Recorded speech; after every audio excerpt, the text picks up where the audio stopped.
कबुतरांच्या मुद्द्यावर मनसेनं आक्रमक पवित्रा घेतलाय। शिवाजी पार्क ते सिद्धिविनायक मंदिरांपर्यंत जनजागृती मोहीम राबवण्यात येणार आहे। मोहिमेत अमित ठाकरे देखील सहभागी होतील। मनसेकडून शिवाजी पार्क, नारळीबाग इथं कबूतर जा जा जा या जनजागृती मोहिमेचं आयोजन करण्यात आलंय। हे आयोजन मनसेच्या पर्यावरण सेनेचे अध्यक्ष जय श्रृंगारपुरे यांच्याकडून करण्यात आलंय। ही जनजागृती मोहीम शिवाजी पार्क ते नारळीबाग ते सिद्धिविनायक मंदिरांपर्यंत असेल। यामध्ये मनसे विद्यार्थी सेनेचे अध्यक्ष अमित ठाकरे देखील सहभागी होणार आहेत। त्यामुळे शिवाजी पार्क या ठिकाणी आता मनसेकडून कबुतरांच्या साठी हे अभियान राबवलं जाणार आहे। कबुतरांच्या मुद्द्यावर मनसेनं पुन्हा एकदा आक्रमक पवित्रा घेतल्याचं पाहायला मिळतंय। शिवाजी पार्क ते सिद्धिविनायक मंदिरापर्यंत जनजागृती मोहीम ही मनसेकडून राबवली जाणार आहे। तर मनसेचे नेते अमित ठाकरे हे देखील या मोहिमेत सहभागी होणार असल्याची माहिती सध्या समोर येतेय। त्यामुळे मुंबईतील कबुतरांच्या मुद्द्यावरती मनसेनं आक्रमक पवित्रा घेतलाय। कबूतर जा जा जा या अभियानाचं नाव असून हे अभियान मुंबईमध्ये राबवलं जाणार आहे। या मोहिमेमध्ये अमित ठाकरे देखील सहभागी होतील। त्यामुळे आता पुन्हा एकदा मनसेनं कबुतरांचा मुद्दा उचलून धरल्याचं पाहायला मिळतंय। शिवाजी पार्क ते सिद्धिविनायक मंदिरापर्यंत जनजागृती मोहीम केली जाणार आहे। तर या मोहिमेमध्ये अमित ठाकरे देखील सहभागी होतील।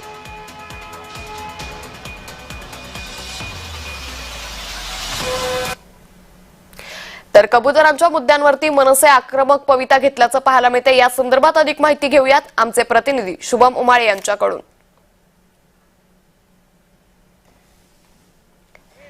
अंकिता, रविवारचा दिवस आहे। खरं तर मुंबईकर आराम करत असतात, पण मात्र दादरमध्ये काहीसं वेगळं चित्र दिसून येत आहे। मनसैनिक जे आहेत आज रस्त्यावर उतरलेले आहेत, त्यांच्यासोबत दादरकर आहेत मोठ्या प्रमाणात। आणि हे काय आहे नेमकं वॉकथॉन कशासाठी आहे हे जाणून घेऊयात। मनसे नेते संदीप देशपांडे आहेत आपल्यासोबत। संदीपजी, काय कारण आहे आज तुम्ही रस्त्यावर उतरलेले आहात? नेमकी काय मोहीम आहे? मुळात असं आहे, आज दादर असं नाही तर पूर्ण मुंबईमध्ये अनेक ठिकाणी आपण बघितलं तर बेकायदेशीररित्या कबूतरखाने तयार केले जात आहेत। म्हणजे आता कबुतरांचं काय नॅचरल फूड, शेवया, फाफडा, गाठिया हे काय त्यांचं नैसर्गिक अन्न नाही आहे, पण ते काही लागून आपण त्यांचंही नुकसान करतोय। त्यामुळे कबुतरांच्या संख्येमध्ये पण अनैसर्गिकरित्या वाढ होते आणि त्यामुळे पर्यावरणाचा त्रास हा लोकांना होत आहे। आपल्याला माहिती आहे की अनेक तज्ज्ञांनी सांगितलेलं की कबुतरांची जी पिसं आहेत जी उडतात सगळीकडे, ती श्वसनावाटे आपल्या शरीरात जातात आणि त्यामुळे बराचसा त्रास, श्वसनाचे विकार हे लोकांना व्हायला लागलेले आहेत। वारंवार आमच्या जय शृंगारपुरे जे आमच्या पर्यावरण सेनेचे अध्यक्ष आहेत, त्यांनी वारंवार महानगरपालिकेकडे याच्या संदर्भातल्या तक्रारी केलेल्या आहेत। एवढं असून सुद्धा महापालिकेला जाग येत नाही आहे आणि म्हणून महापालिकेला जाग आणण्यासाठी, याच्यामध्ये एक अवेअरनेस तयार करण्यासाठी या वॉकेथॉनचं आयोजन त्यांनी केलेलं आहे आणि या माध्यमातून जनजागृतीसुद्धा होईल आणि महानगरपालिकेला आम्ही इशारा पण देतोय। महानगरपालिकेला इशारा देत आहे, सकाळची वेळ, पण त्यांना काही तुमच्या याच्यावरनं काही जाग येणार आहेत का? काही आता निवडणुका समोर आहेत, त्यामुळे तरी काही उपाययोजना येतील का? एक मिनिट